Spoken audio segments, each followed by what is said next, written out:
Hai semuanya, kita dari kelompok 3, aku Vega Yulia Zahra sebagai PIC 1. Saya Anita Merta Salsabila sebagai PIC 2. Saya Vivian Raini sebagai PIC 3. Saya Lindang Prameswari sebagai PIC 4. Saya Nisa Ramadanti sebagai PIC 5.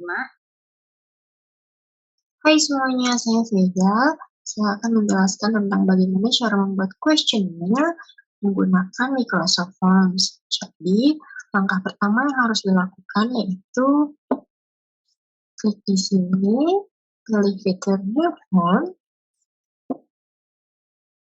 Nah, di bagian sini kita bisa memasukkan judul dari questionnaire kita.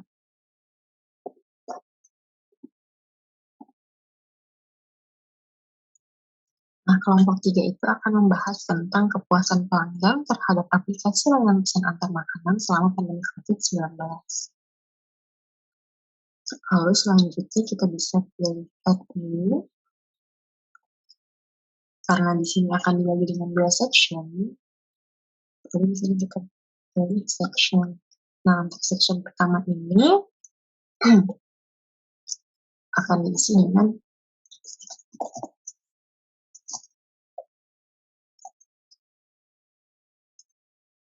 data responden.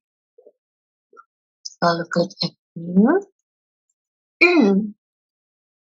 Pilih text. Untuk question pertama, kita akan isi dengan nama. Kita bisa copy itu. Oh iya, klik required dulu ya. Kita bisa copy pertanyaan ini, lalu diganti dengan email. Nah, untuk daftar pertanyaan mengenai analisisnya, kita bisa klik add new lagi, lalu tambah section. Nah, untuk section kedua, kita bisa masukkan judulnya. Untuk section kedua, kita masukkan judulnya di sini.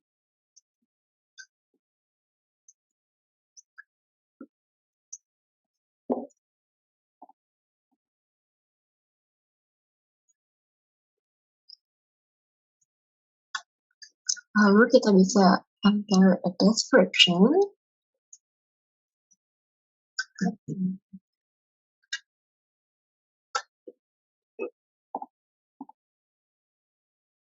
Setelah masukkan description, kita bisa klik add new.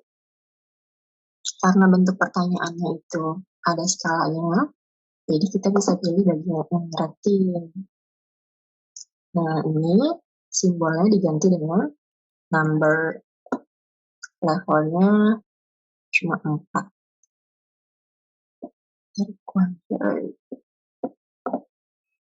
Lalu kita masukkan label. Untuk label yang pertama ini, sesuai dengan skala kita tadi. Yang pertama.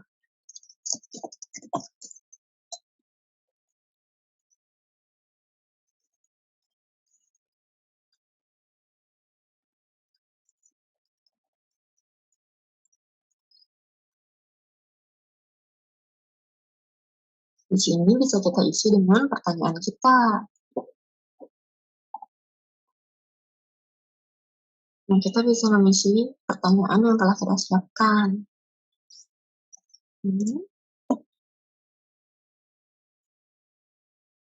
Lalu bisa kita pilih copy.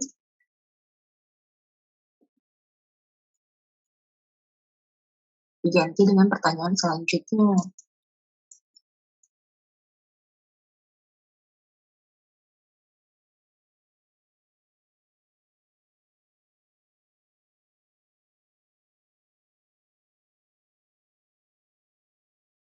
Nah, kalau sudah selesai, kita bisa klik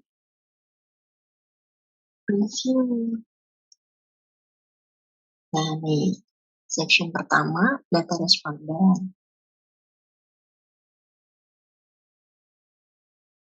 Kita juga bisa pilih temanya nih. Oh ya, untuk setiap pertanyaan juga ini bisa ditambahkan gambar. Kalau memang dibutuhkan gambar. Tapi kalau tidak,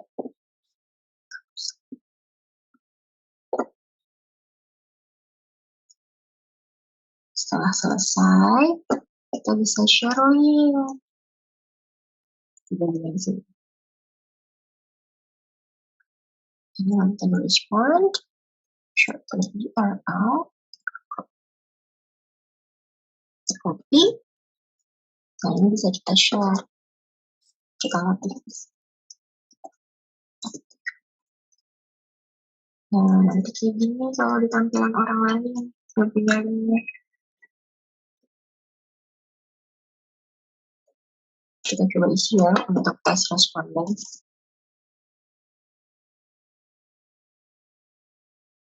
Kita cek di punya kita bisa.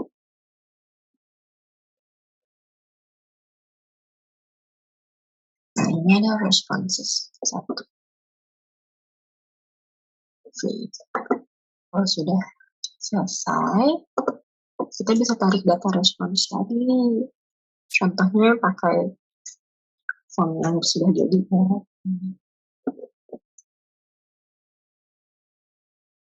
Kita bisa open Excel.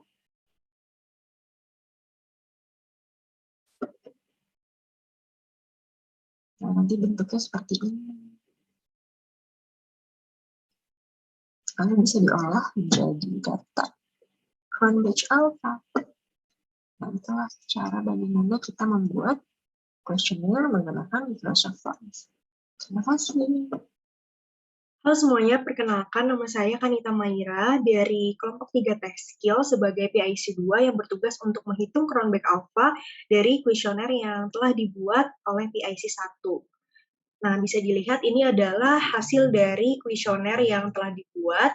Kami melakukan penelitian dengan judul kepuasan pelanggan terhadap aplikasi layanan pesan antar makanan selama pandemi COVID-19. Lalu, ini adalah tabel untuk penghitungan Cronbach Alpha-nya, di mana dalam penghitungan rumus Cronbach Alpha ini dibutuhkan komponen-komponen, yakni item pertanyaan, lalu total varians per butir, dan jumlah atau total varians. Untuk langkah pertama, saya akan pindahkan dulu data dari kuesioner, hasil dari kuesionernya. Saya akan pindahkan ke tabel penghitungan Cronbach Alpha ini agar lebih mudah. Selanjutnya, saya akan menghitung total dari masing-masing hasil jawaban dari para responden. Dengan rumus sama dengan sum, lalu saya akan tarik kolom dari B4 sampai dengan K4. Lalu saya akan tarik untuk menghasilkan jawaban dari ke-41 responden. Nah, seperti ini ya. Nah, setelah itu saya akan menghitung varians dari 41 responden dengan 10 pertanyaan ini dengan cara memakai rumus sama dengan var.p, lalu saya akan tarik tabel dari B4 sampai dengan B44 karena ada 41 responden. Nah, lalu kita akan mendapatkan varians dari pertanyaan pertama dari 41 responden yang ada.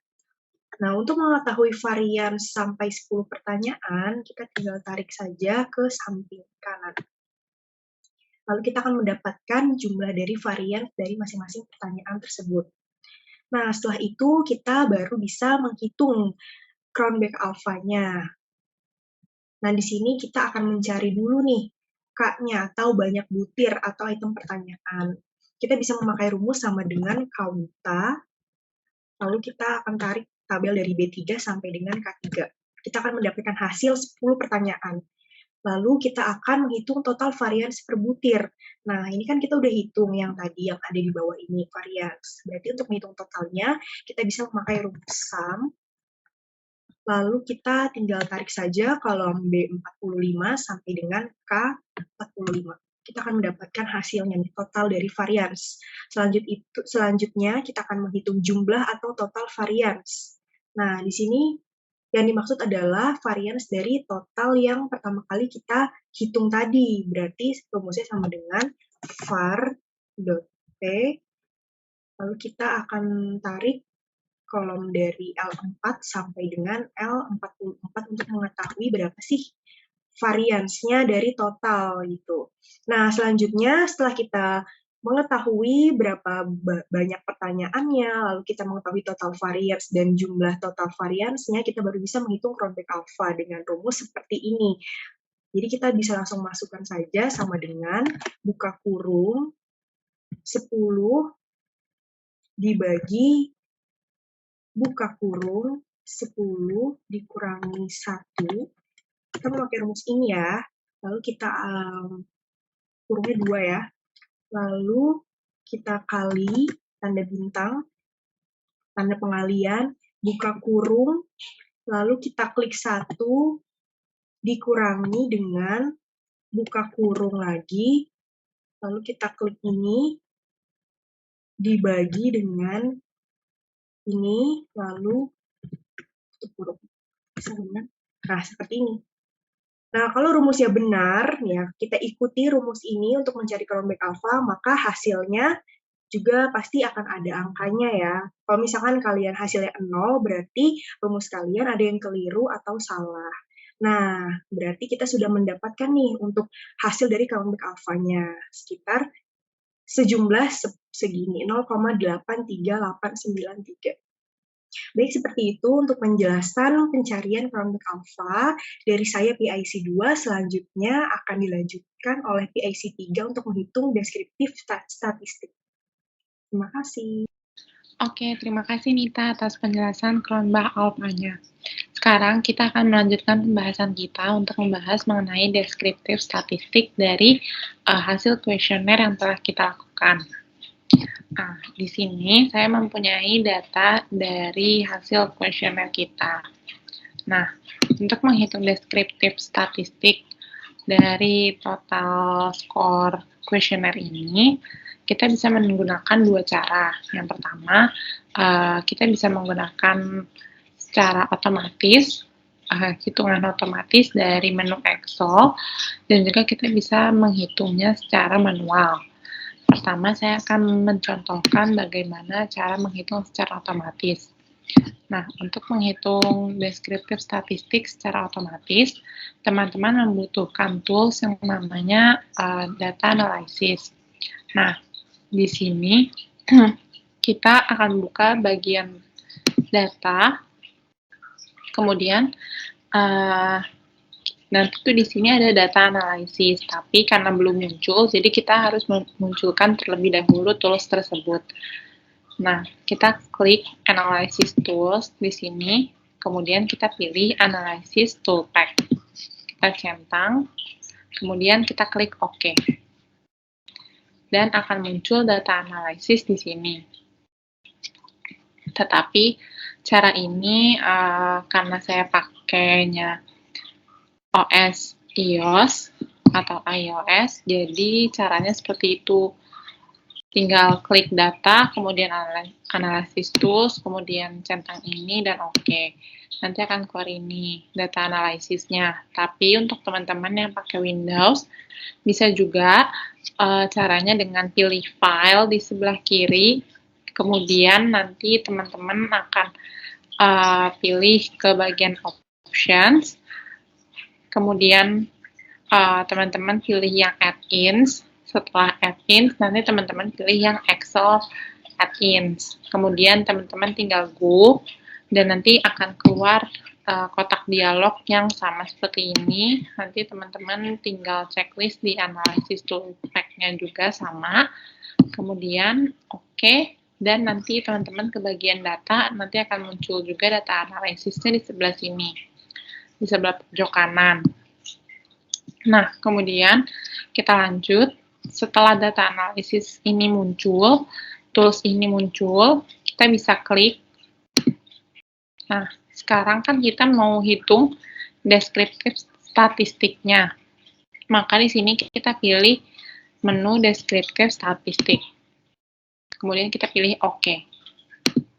Nah, di sini input range ini maksudnya adalah data mana sih yang mau kita hitung deskriptif statistiknya. Nah, di sini saya akan blok nilai dari total sini sampai dengan nilai paling terakhir. Kemudian saya klik enter. Lalu di sini kita pilih kolom dan di sini labels in first row. Jadi itu untuk menandakan kalau baris pertama itu adalah judulnya.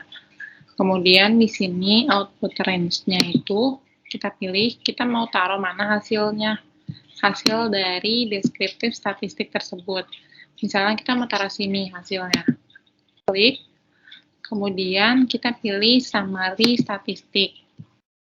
Kemudian kita pilih OK. Dan hasilnya akan keluar seperti ini. Sangat mudah, bukan? Nah, ini itu yang secara automatically. Saya akan tandakan di sini.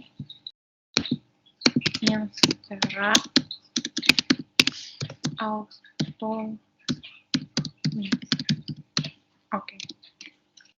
Nah, di sini kan angkanya itu masih panjang ya, maksudnya di belakang koma itu masih ada banyak angka. Nah, kalau teman-teman mau meringkas angkanya menjadi lebih ringkas atau ingin dibulatkan angkanya, teman-teman bisa pilih di tab home sini, kemudian teman-teman pilih yang gambar koma. Dan nilainya akan lebih ringkas atau dibulatkan sama Excel-nya. Kemudian kalau teman-teman mau yang original aja, kita balikan lagi. Oke, sekarang saya akan mempresentasikan bagaimana cara untuk menghitung yang secara manualnya. Nah, di sini saya akan copy dulu judulnya. Kemudian di sini saya akan tandakan kalau ini manual. Nah, di sini untuk indikatornya sama saja, saya akan hitung sama. Kan?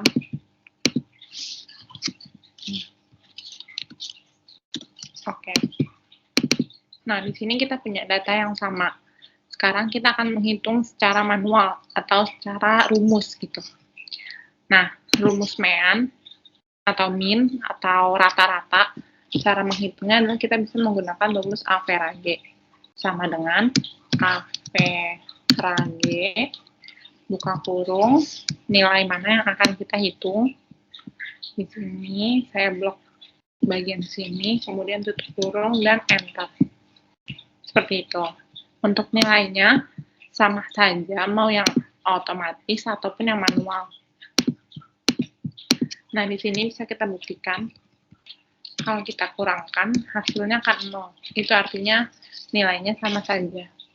Kemudian di sini untuk standar error kita bisa menghitungnya dengan cara membagi antara standar deviasi dibagi dengan akar dari jumlah datanya. Di sini kita akan menghitung standar deviasinya terlebih dahulu.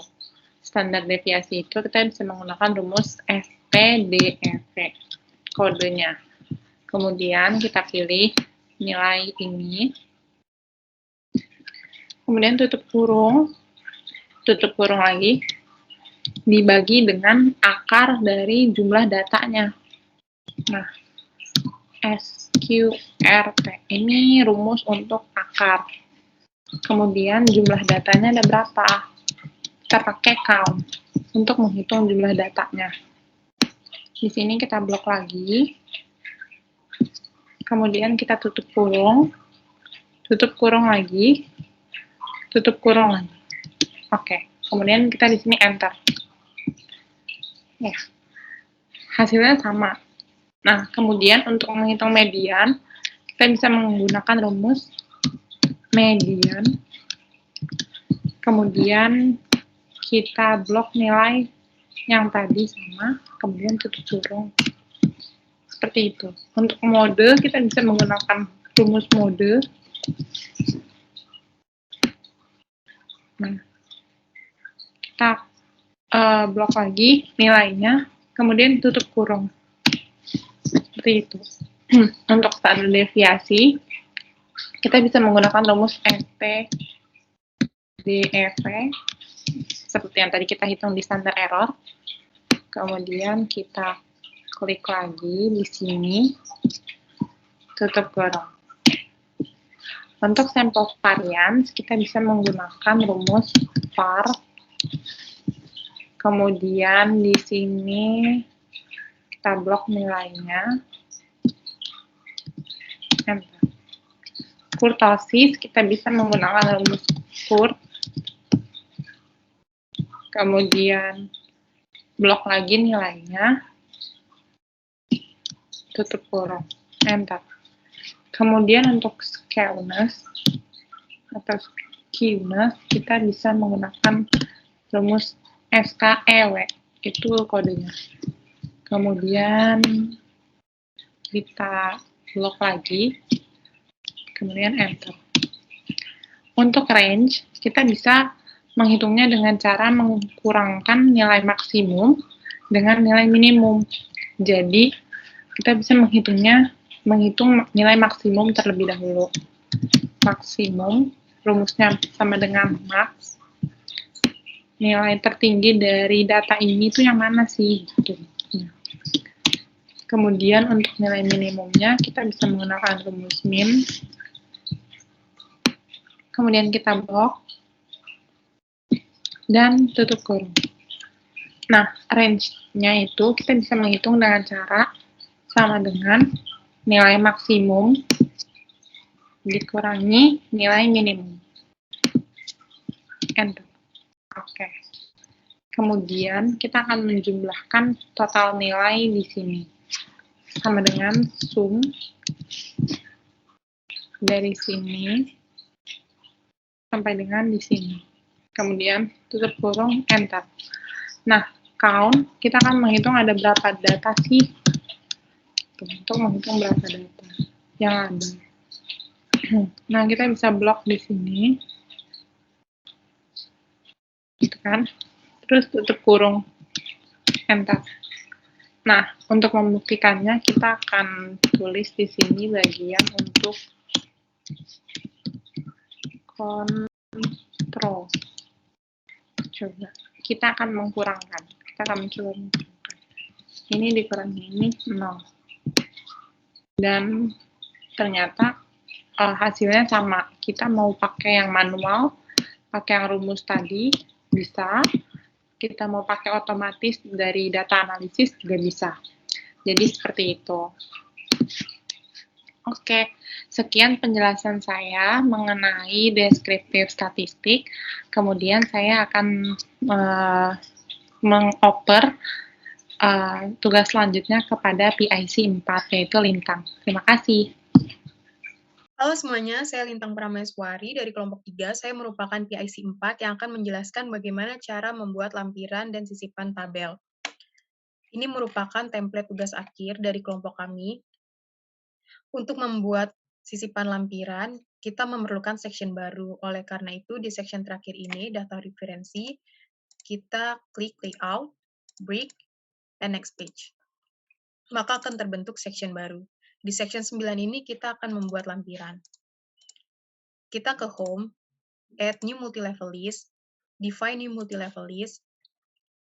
Numbers type for this level, kita perlu pilih ABC, karena namanya nanti akan lampiran A, lampiran B, dan lampiran C.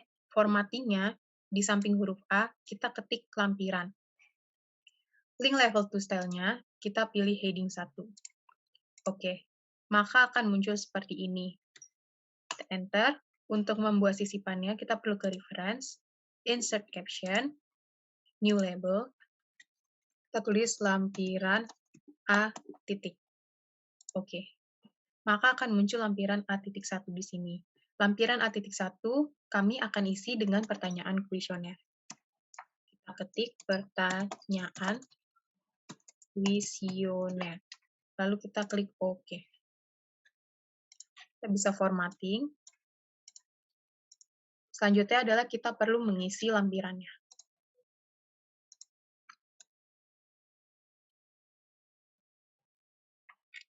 Ini merupakan isi lampiran dari lampiran A.1, pertanyaan kuesioner. Apabila kita melihat page number-nya, masih mengikuti section sebelumnya. Untuk mengubah page number ini, kita perlu uncheck link to previous-nya. Kita uncheck sama dengan yang ini, karena kita akan membuat di pojok kanan bawah. Kita delete. Selanjutnya kita akan membuat new page number dengan klik page number, bottom of page, kita pilih yang kanan. Format ya, kita klik page number lagi, format page number, include chapter number-nya, kita cek. Terus, ini jangan continue, tapi kita start at one. Klik OK, maka akan muncul seperti ini. Untuk A2-nya, kita tinggal klik bottom of page, and OK, maka akan muncul pojok kanan bawah. Selanjutnya, kita akan membuat lampiran B yang akan berisi mengenai respon. Sama dengan lampiran A, kita memerlukan section baru juga, layout, break, next page. Di sini kita akan buat lampiran B. Heading 1, kita klik, maka akan muncul lampiran B.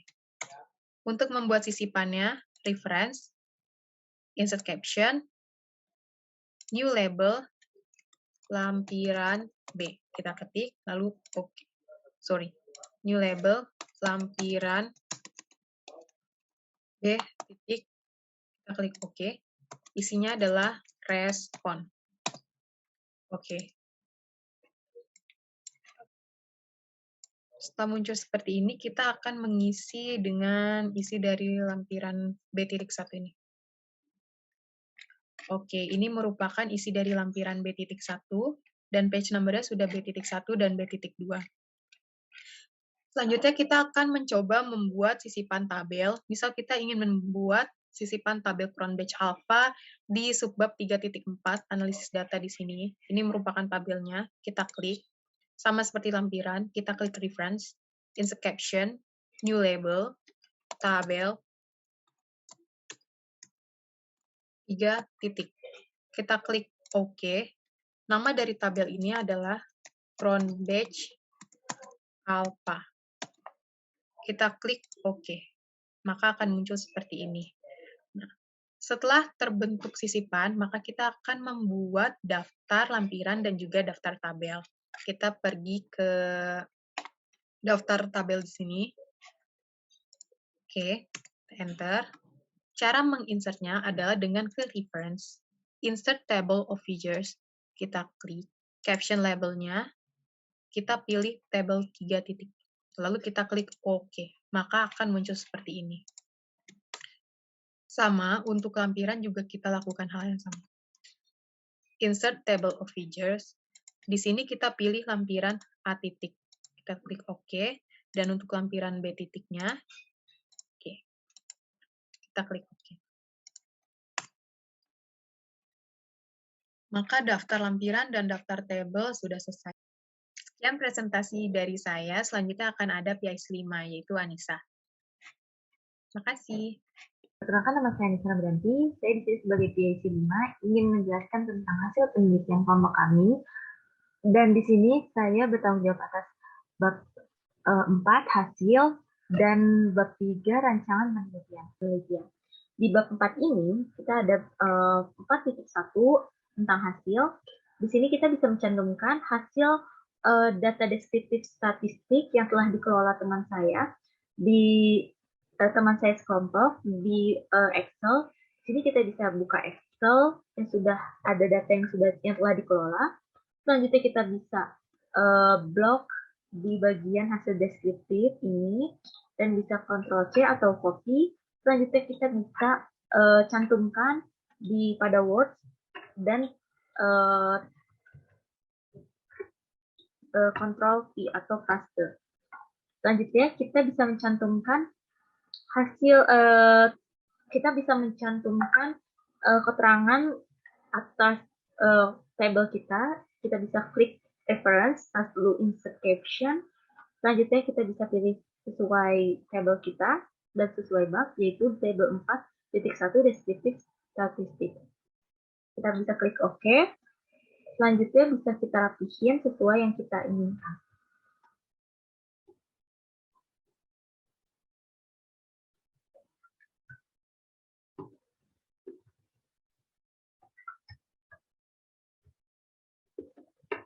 Oke, seperti ini. Di sini kita dengan cara insert table of features, lalu kita klik OK. Seperti ini, lalu kita bisa rapikan sesuai yang kita inginkan dengan format font-nya atau ukuran font tersebut. Oke, selanjutnya kita bisa sisipkan ke rancangan penelitian. Di sini saya sudah men-screenshot sebelumnya pertanyaan pada kuesioner yang telah kami sebarkan. Kita bisa hasil screenshot foto kuesioner kita, dan saya ingin mencantumkan keterangan gambar pada di bawah ini dengan cara insert caption, lalu klik new label, lalu figure 3.1 photo questionnaire.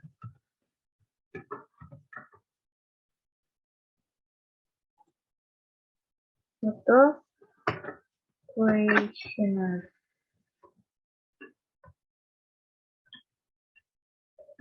Oke, selanjutnya kita bisa klik OK. Dan kita klik OK. Oke, jadi seperti ini. Selanjutnya, kita bisa beralih ke daftar gambar. Dan kita bisa klik insert table of features. Ke tampilan yang sebelumnya saya setelah men-screenshot hasil kegiatan kelompok kami di Zoom, dan di sini ada di lampiran C, lalu kita klik folder dan kita copy gambar yang telah saya screenshot di sini. Oke, seperti ini saya copy dan saya paste di bagian lampiran. Seperti ini. Lalu, saya akan memberi keterangan pada gambar ini dengan cara klik reference, lalu klik insert caption, lalu klik new label, lalu klik lampiran,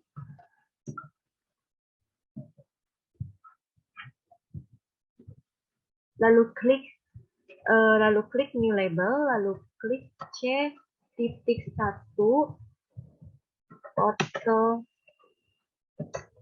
kegiatan.